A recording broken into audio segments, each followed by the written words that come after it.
Okay, so that seems that it's running. I'll put. Oh, I need to put my spangly jacket back on.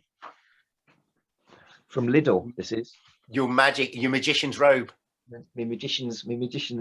I think I was so shit at sewing. In the end, I tried to see if sellotape would work. It doesn't really work. You can't really make clothes out of sellotape. Bin bag. I did make though. Like I made myself big wooden candlesticks. I made a lectern. I made an altar. You fucking hell, honestly, 15-year-olds, they're crazy. But that's where I think so. Honestly, the more I think about it, the more I think I'm still stuck in my own little world in my bedroom with little figures, Warhammer figures. Basically, I was doing a chaos magic workshop on Tuesday, and I kind of said, I was saying to people about Pete Carroll, Lee Bernal, and I said it is of a certain type. Yeah. Pete's dad is in the military. Pete was not in the military. But Pete has got a basement full of Warhammer figures. And I said, and I'll just leave it there. That's true. We're there. That's where That's why he's writing about war magic. You know, it's like, calm down, man. Fucking get a grip. Orcs and elves. They're battling the Knights of Chaos. It's like, just can you not accept the fact you're a shopkeeper? Anyway, whatever. Okay, cool.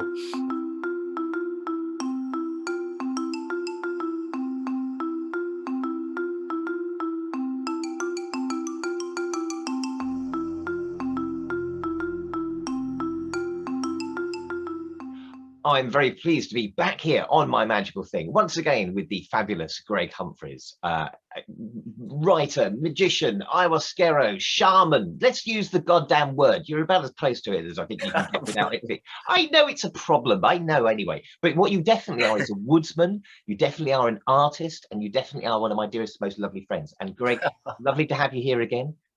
Oh, thank you so much. It's really lovely to be here again in this, the role of honor is brilliant.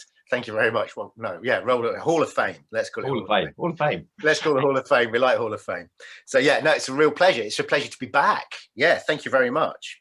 It's nice to be invited back. Please may we see one of your many other spectacular magical things. It's just here. Ooh, yes. So this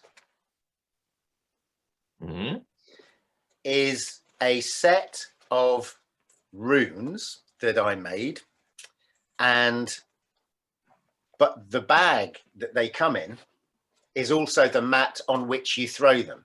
Okay, but this isn't just any old bag.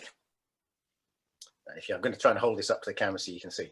So yeah. Runes, in this fur. Now this fur, because I'm a woodsman, so a lot of the time especially in the winter, it's coppicing. So we cut trees in order for them to regrow. So we're not just not clear felling, but I manage woodlands, manage coppices. And we had a problem in one of the coppices. It was fenced off for rabbits, and then in the middle of it was a rabbit warren, right? So we had to I thought, oh, what's the best way of dealing with this? And it's quite a controversial thing, actually, and it's really tricky, is that essentially we had to clear the rabbits out of the rabbit warren. One of the best ways that we could do that at the time was by getting the local ferret man in, and he would come with his ferrets and he'd put little transceivers on them, send them down, and essentially they flush the rabbits out, we catch them, and then we can take them out of the coppice, right? So we can do that. So, and it was an amazing process, amazing day. You know, it's slightly, I'm not quite sure about in terms of ethically, I think it's probably about as good as we can do. But yeah, there's a whole thing around that. But anyway, so it got me in touch with this guy who's the ferret man, Andy the ferret man, in St. Buriam. Brilliant. Andy the ferret man. So he phoned me up after this incident, about 2 weeks afterwards. He phoned me up and he goes, oh, you deal with skins and animals and all that sort of stuff, don't you? And I said, well, yeah, I can do. And he said, because I've just been and I've shot 3 dog foxes that were around a chicken farm.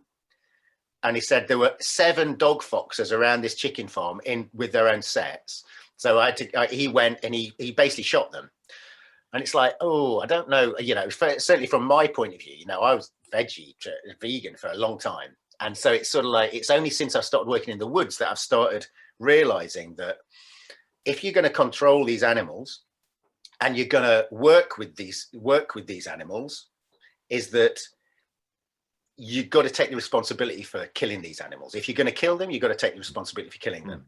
And one of the best ways that I think that you can take the responsibility for that is doing it as quickly and as neatly and as straightforwardly as possible. So it's as clean as it can be, and it's as easy as it can be. You say prayers, you put tobacco down for that animal, you talk to that spirit of that animal, and then you deal with that animal. So you use as much of that animal as you possibly can. And this is the same. So a lot of traditional indigenous people that I've worked with, that I've traveled with, done ceremonies with, ayahuasca ceremonies, peyote ceremonies, whatever, is that they all eat meat. They all eat meat at some stage. But what they do is that they try and respect the animal as much as they possibly can. So, for example, you know, in Mexico with the Wyrd people, we're talking about with the bow, with the Wyrd people, is that what they'll do is they'll bring a deer into the ceremony. So imagine psychedelic ceremony, you're taking lots of peyote, they bring a deer into the center of the ceremony, and when the deer is calm enough and settled, and it lies down and it's settled in the ceremony, so everybody carries on with the ceremony while the deer's in. It settles and it lies down. At that point, somebody goes behind it and they kill it straight away.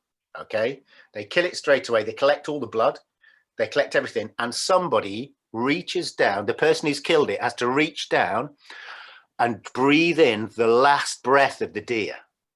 Okay, and then every single part of that deer is then used. So the meat's eaten, the bones are used, not just for soups and things, but also for instruments, for different things, for needles, all this sort of stuff. And then, you know, the hooves are used, the skin's used, you know, the brains are used to tan the skin. As much as that can possibly be used is used and saved and respected. Yeah. So I hear from Andy that he's killed these dog foxes. And so I say to him, but I know the amount of time and process that's involved in actually processing a skin. Right. So I say to him, I say, look, I can do. What are you going to do with them if I don't take them? And his answer is, I'm going to chuck them in the bin.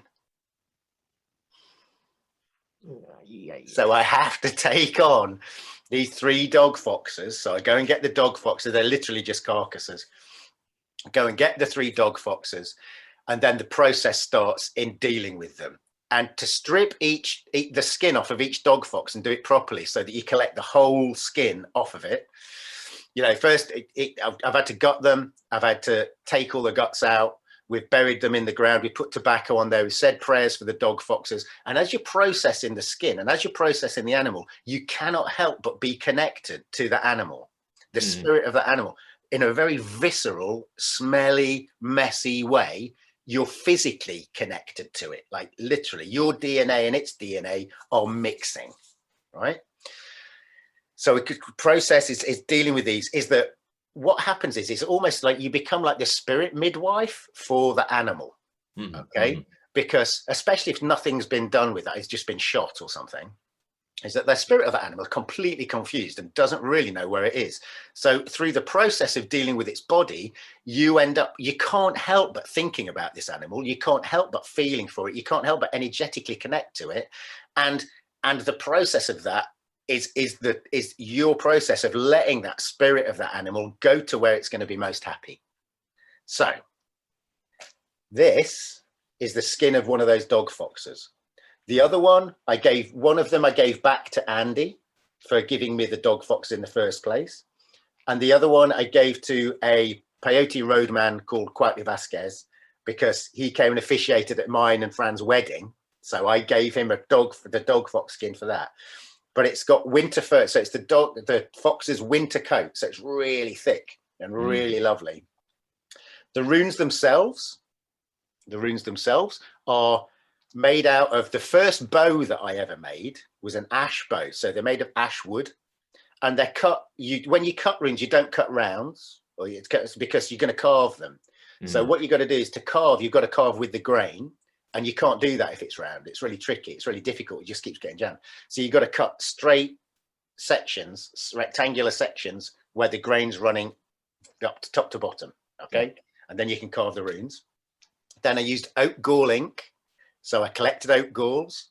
I went to, collected them, mushed them up, mixed them with wine, gum arabic, and ferrous oxide. Okay. I mixed them with ferrous oxide to create oak gall ink, resinous oak gall ink. And then from that process, I then charged them with 3 bodily fluids. Now, I will leave it to your imagination as to what those 3 bodily fluids could have been. Okay. So 3 bodily fluids. And then around the outside, so when we actually cast the runes, when we cast the runes are here. This side of the bag becomes the mat on which you throw the runes. So the central section is the other world, so it's the world of the ancestors. Then the middle plane section is Midgard, is the world that we live in, middle world. And then the outside is decorated with leaves of different descriptions from various different trees. Okay.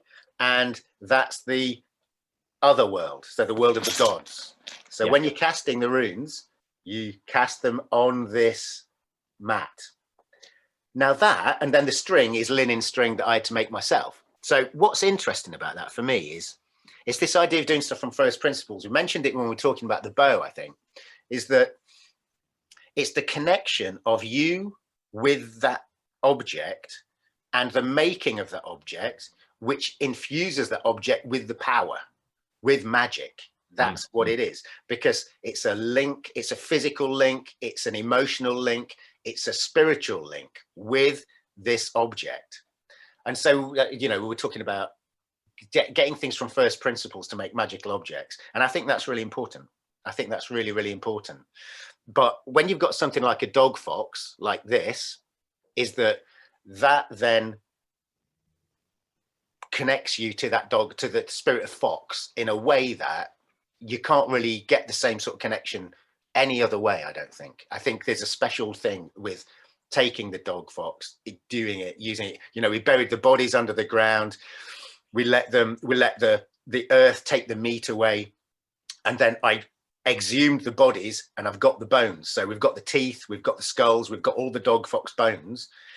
That then I buried some of them, I put them back in the ground, but I kept the skulls. So I've got the 3 dog fox skulls with all the teeth and everything. So, you know, they're on my altar. So it becomes this thing of, it's a connection. It's very magical that infuses that object with the power. That's what I would say. I think if magic is anything, one of the things it's about is the cultivation and the discovery of deeper than usual relationships between ourselves and things in the world. You know, hidden relationships are revealed, and in that practice, in that creation of the runes, like you say, you know, depending on your circumstances, depending on what you're able to do, whether or not you have to draw these on pieces of paper because that's all you have access to, then that's a thing. Yeah. But if you are able to get that kind of depth in the practice of making the things, I think that really, really helps, because it's like taking the kind of the imaginal world in which lots of magic happens, and it's rooting it in the material, physical reality. You know, if we were talking in tantric terms, it's like Shiva, you know, the omnipresent awareness, kind of connected to Kali, the 10,000 things, the multiplicity of the world, and bringing those two things together is where the magic is. Very much. I agree completely. It's in where the other world and this world, where they meet, and it's that point of meeting, that portal, that for me is where the magic happens.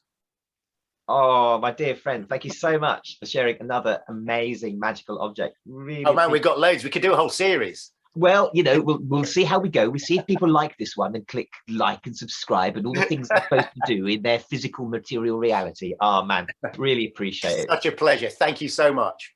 Loads of love. Loads of love. Take care. Bye. Okay.